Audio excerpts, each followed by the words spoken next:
Prime Minister Jacobs selected to run National Alliance for next elections. Prom Night 2023 brings out style and glamour, and Kingdom Justice Minister meets and discusses cooperation.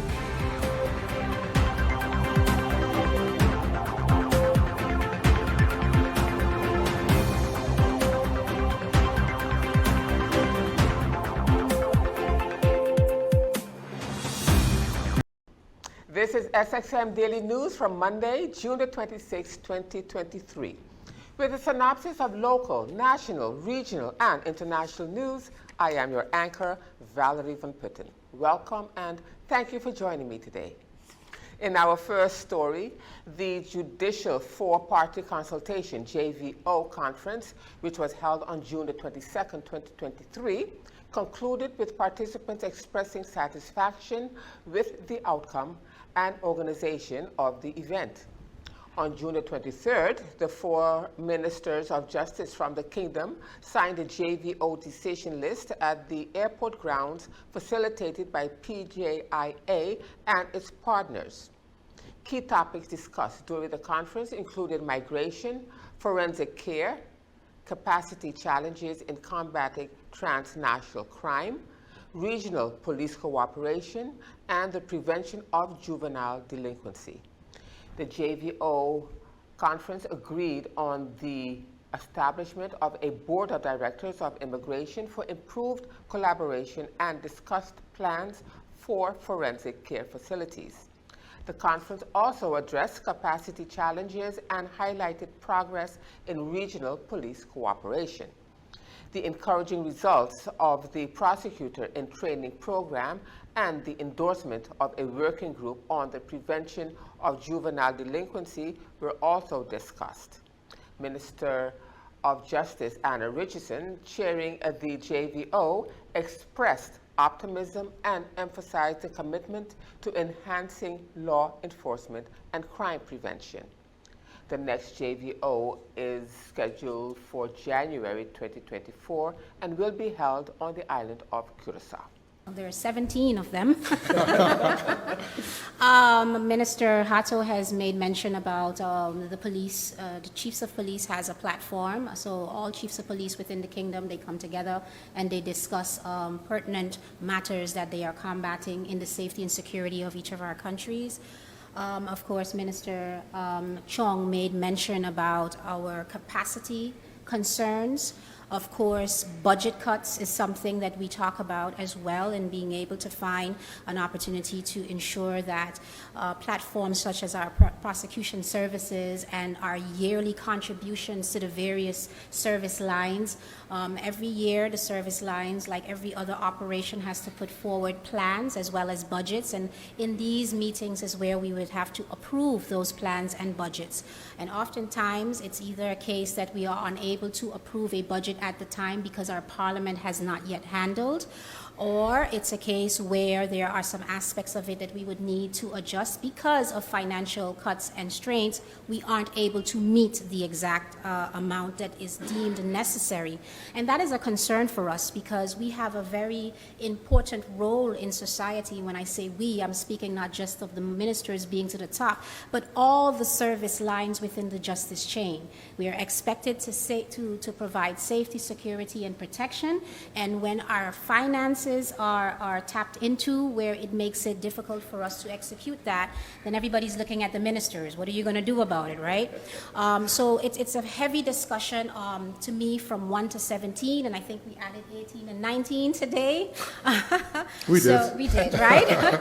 So it's a case where we recognize that there's a very important responsibility on our platform as ministers and our technical staff and the agencies that provide the services. So, in other news, Prime Minister of St. Martin, the Honorable Sylvania Jacobs, has been retained as National Alliance's NA leader, and Vromi Minister, the Honorable Egbert J. Doran, was announced as the party's deputy leader during the party's Congress held at Ali's Convention Center on Sunday. Minister Doran replaces the Honorable Rodolphe Samuel, the sitting Minister of Education, Culture, Youth and Sport, ECYS, as NA deputy leader, and an interim board was also put in place during the well-attended event. The interim board consists of Lenny Priest, who retains the post of board president, Roy Lynch as vice president, General Secretary is Cindy Lee Doran, Deputy General Director, or General Secretary rather, is Glenicia Mitchell, General Treasurer is Christian Agranum, Deputy General Treasurer is Shamila Williams-Webster, and Board Member Travis McQuilkin, Leader Sylvia Jacobs, and Deputy Leader Egbert J. Doran. Us not having all the necessary arrangements in place to have the elections as would normally take place, I would hereby like to present persons who have been doing work behind the scenes already, assisting this board in presenting an interim board with your agreement. I would like to call up, or I should say call back, because he's been pushing our outgoing and incoming President Lenny Priest. Vice President has been doing diligent work for us all through this past year and a half, Mr. Roy Lynch. Come on up. We have as General Secretary, one of our young faction workers is Cindy Lee Doran.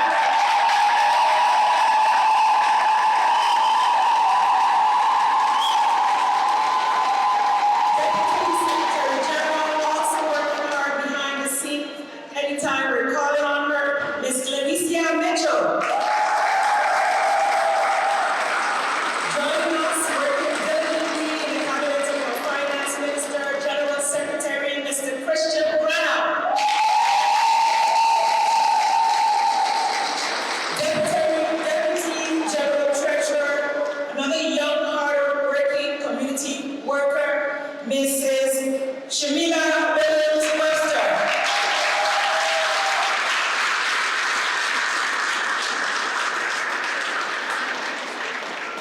Not present or didn't see him arrive as yet, outgoing and incoming board member, Mr. Travis McQuilkin.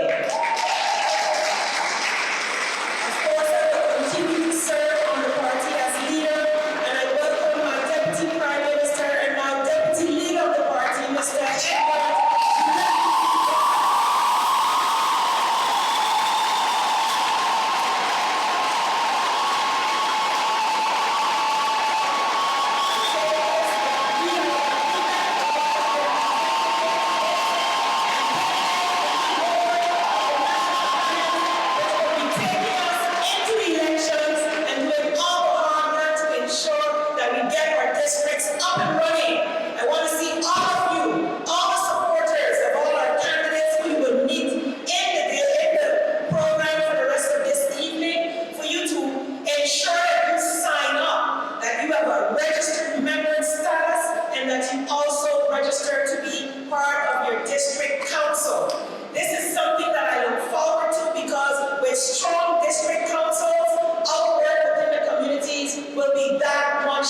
And these people that are standing here before you, look at them. Look at us. Other highlights of the Congress were speeches by NA faction leader William Marlin, who called up other NA MPs while he addressed the audience, as well as brief presentations by each sitting NA minister. Minister Samuel, Minister Ottawell Irion, Minister Egbert Doran, Minister of Justice Anna Richardson, and Prime Minister Jacobs, who all highlighted some of their accomplishments achieved during their tenure.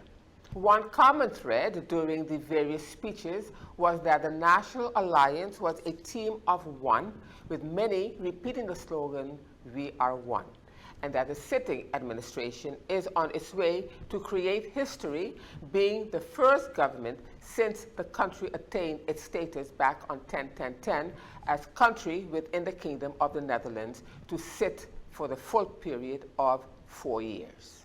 To all the new candidates who have joined the party, I once again want to extend my warm welcome to you, and you are with the winning team. Your fresh perspectives, energy, and ideas are invaluable assets to our team. The National Alliance has meticulously assembled a diverse group of individuals that has resulted in a combination of wisdom and experience and innovation. From the seasoned and experienced candidates to the enthusiastic and innovative thinking new candidates, the seamless blend, some of you may already know this, ensure that we are the strongest and the most stable team for Martin. The National Alliance team has prepared to confront the challenges that lie ahead. We are prepared. In these turbulent times, Martin is a team that can weather the storm. We have proven ourselves. And I know for a fact that you do not need anyone to tell you about the many storms that this team called National Alliance.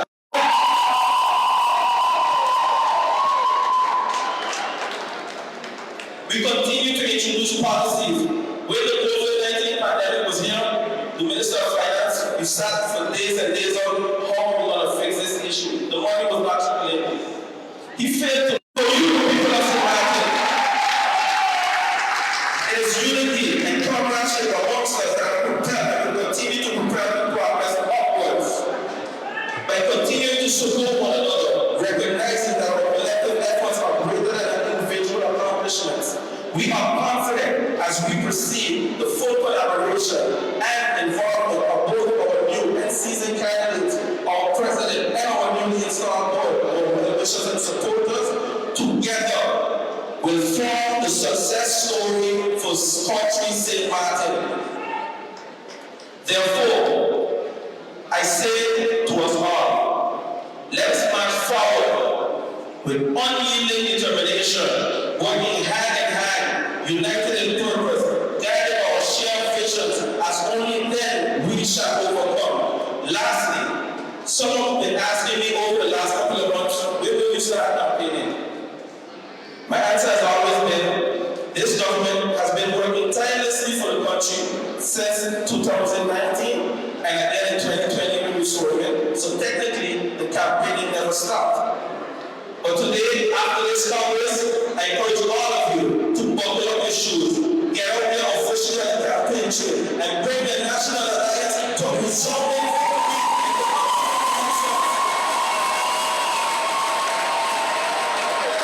as we approach upcoming elections, let our message resound loudly. We are one, we are strong, and we are ready. Repeat after me. We are one, we are strong, and we are ready. Stay tuned. SXM Daily News continues with more right after this.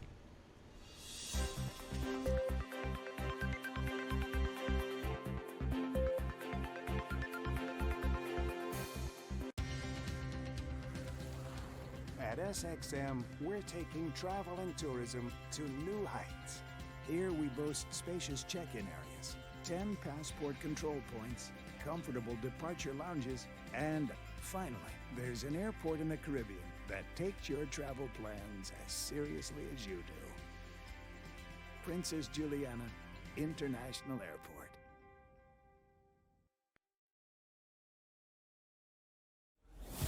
During the hurricane season, a potential tropical cyclone can produce rainfall that can cause flash flooding and rockfalls. Stay away from flood-prone areas during heavy rainfall, such as Jump Up Casino on Emma Plain Road in Phillipsburg, ATLH Road Roundabout, L.B. Scott Road from Emilio Wilson Park until Cake House Supermarket, Zaker's Gut from Petro Plus gas station until the Seventh-day Adventist Church, Welcalaken Road K Hill from Welcalaken Road Roundabout until the One Tete Loke Roundabout, Beacon Hill Road from Sunset Bar and Grill until the beginning of White Sands Road, and Rhine Road, also known as Mullet Bay Road, after Sonesto Maho Beach Hotel to the entrance of Cooper Coy from the intersection of the University Drive until the intersection of Rio Grande. For more information on how you can keep yourself and your family safe this hurricane season, visit stmartingolf.org/hurricane. This public service announcement is brought to you by the government of St. Martin. Mealtime rules. Don't serve yourself first. Do not eat with your mouth open. Don't rest your elbows on the table. Don't make noise when eating. Does not apply when enjoying KFC buckets.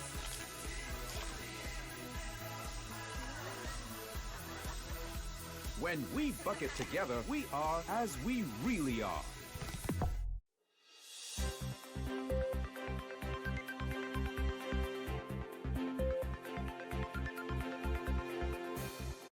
Welcome back, viewers. You are watching SXM Daily News, and I am Valerie Van Putten. And as we continue now with more in this edition of the news, in some airline-related news, Copa Airlines has announced plans to expand its service to St. Martin, demonstrating a strong vote of confidence in the destination. Starting in July, the airline will offer 3 weekly flights, up from the current 2, connecting St. Martin to 77 destinations in 31 countries throughout the Americas via its hub in Panama City. The additional Sunday flight commencing on July the 2nd is seen as a positive sign for both visitor arrivals and residents, providing a third option to connect to the rest of the world. The move aligns with Copa Airlines' marketing campaign featuring special promotions and destination promotion to stimulate tourism. The cooperative marketing program between St. Martin and Copa Airlines is expected to have a significant impact on the local economy during the summer season. And in more airline-related news, the Ministry of Tourism, Economic Affairs, Transportation, and Telecommunication of St. Martin recently held a high-level meeting with JetBlue Airways to discuss strengthening air connectivity between St. Martin and key gateways such as Boston, New York, and the Fort Lauderdale area. The meeting also acknowledged the issue of high airfares in the region and the significance of competitive fares to attract passengers locally and from the United States. David Jen, Vice President of Network Planning and Partnerships at JetBlue, expressed satisfaction with the St. Martin route's positive performance and announced plans to introduce a second daily flight from JFK in New York, and increased service from Boston starting at the end of October. These initiatives aims to provide sustainable connectivity to St. Martin even during slower periods. And in other news, Party for Progress Member of Parliament MP Melissa Gumbs has raised concerns and sent questions to Minister of TEAT Leo Alambrix regarding the status of reforms and improved regulation in St. Martin's gambling sector. MP Gumbs specifically inquired about Measure H2 of the country package and the presence of casino machines in local bars and restaurants. The matter was discussed in both Central Committee and public meetings during the 2023 country budget discussions. MP Gumbs emphasized the need for a thorough update on the progress made by the ministry and the legislative lawyer hired to assist with the reforms. She also expressed concerns about the proliferation of casinos and the potential opening of a new casino in the Simpson Bay area. MP Gumbs requested the list of current lottery license holders and clarification on the authority overseeing Cage's St. Martin's Video Lottery Terminal, VLT Games. The issue also raised and highlighted the importance of addressing the placement and control of gambling machines, particularly in at-risk neighborhoods and districts. Now let's take a look at our weather report. A loose surface pressure gradient will maintain a light to gentle wind flow across the region.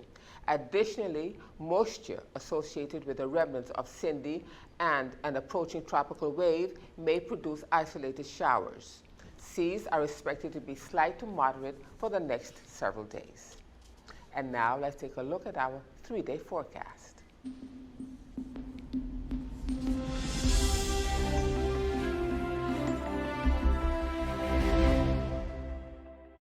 And you're watching SXM Daily News. We will have more when the news continues right after this.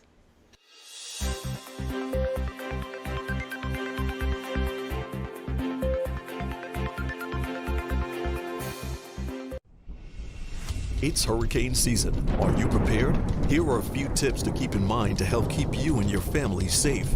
The Atlantic hurricane season runs from June 1st to November 30th, with the peak occurring between mid-August and late October.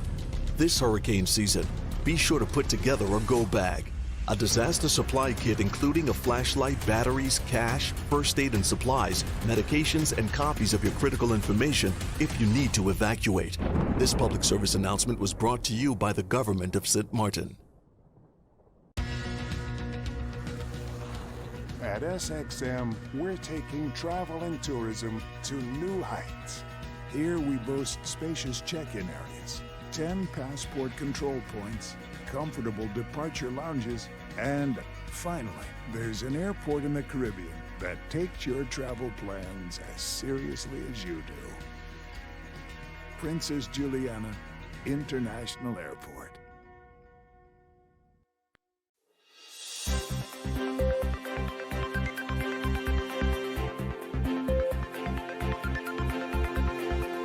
Welcome back, viewers. This is SXM Daily News. And as we continue now with more news, after a 9-year hiatus, St. Martin is witnessing the revival of esports thanks to improved technology and connectivity.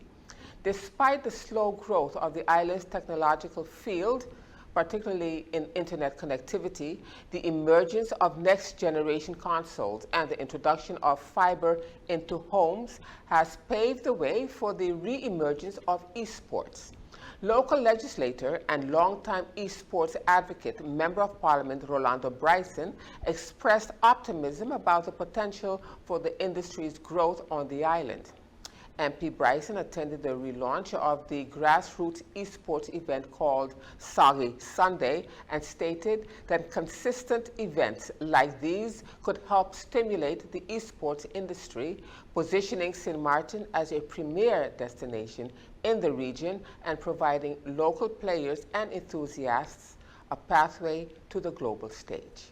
I always tell people, it's about your job as a Member of Parliament. So one of the things that I wanted to do is actually get esports recognized as an official sport within our country. And we actually in 2021, we passed a motion in Parliament that actually made esports part of our sports program within government. We make it possible for people to be able to travel and represent St. Martin in esports and basically make esports synonymous with sports in our country in terms of the level of representation that we have. And that's indeed something that I was very happy to get passed via the Parliament. And now that Parliament has recognized esports, this is the next step. Because Parliament does its part, and now we have the community that comes together. We're going to be doing this soon to be every Sunday. For now, we're doing it once a month, starting with one game after the other. It's kind of a tradition that we developed before, and we think it's good to bring back sort of the grassroots video game playing within our communities. And Soggy Sunday is here for that. Everybody's having a great time. And we're actually now going close to the finals of the tournament for NBA 2K, one of the more popular games here in St. Martin.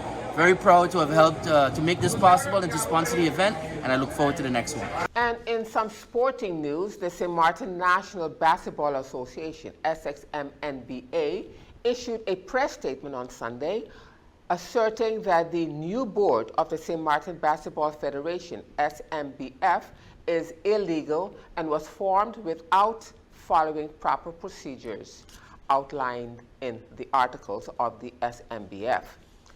The SXM NBA expressed disappointment with a lack of understanding and adherence to correct protocols by the newly elected board.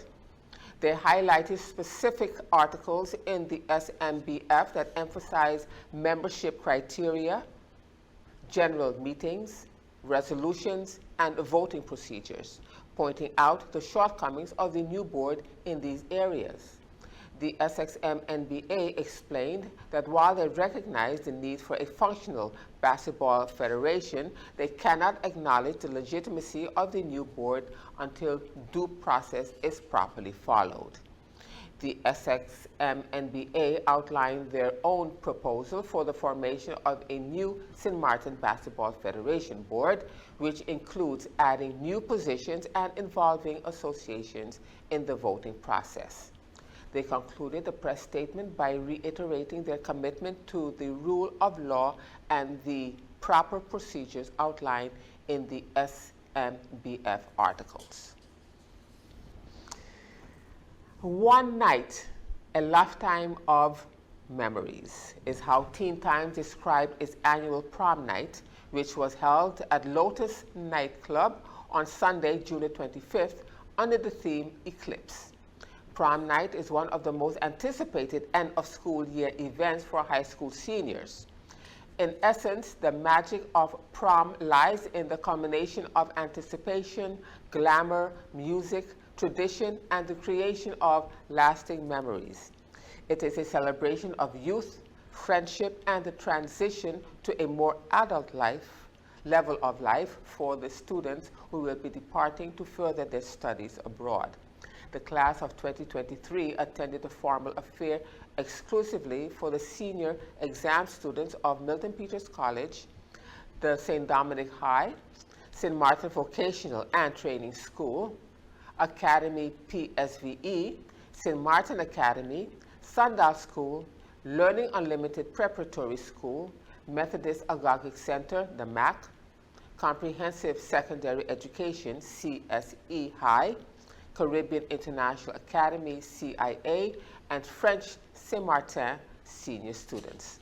Prom night gives these seniors the opportunity to have one last great time with their schoolmates before they go their separate ways to further their studies or into the workplace. Prom king and queen of this year, 2023, are Enrique Sullivan and Nakifra Amalia. Congratulations to all. And in this item, as we end this edition of SXM Daily News, the Windrush era, named after the ship HMT Empire Windrush that arrived in the United Kingdom in 1948, carrying Caribbean migrants, marked a pivotal moment of migration and cultural exchange.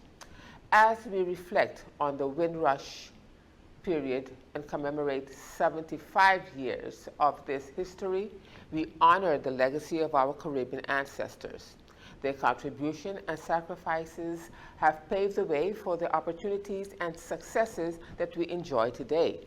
Their stories inspire future generations to embrace their heritage, stand tall in the face of adversity, and continue shaping a brighter future for all. What would the country be without the people who've built it? And who doesn't know our Windrush story? Those from around the world who answered Britain's call to rebuild after the Second World War. A single ship which has come to symbolize so much more. The ongoing struggle against racism, the hard work, and 75 years later, an audience with the King to admire portraits of 10 of the Windrush generation, like Sir Godfrey Palmer, Scotland's first black university professor, Carmen Munro, who co-founded the groundbreaking black theatre company Talawa, and RAF veteran Alfred Gardner, who set up the UK's first Caribbean cricket club. It wasn't always the warm welcome to the motherland many had been told to expect. The things that we had to put up with in those days, they haven't got to put up with them anymore. Everything's a lot different. Things are a hell of a lot different these days. A lot different, yeah. What sort of things did you have to put up with? I can't go into them, some of them. But you think there's been progress and it's a different country for your children? Oh, yeah. I did my best to make life easier for them. And with that, viewers, we've concluded this edition of SXM Daily News broadcast for Monday, June 26, 2023. I am Valerie Van Putten, and on behalf of the SXM Daily News team, we do thank you for watching. Bye-bye now.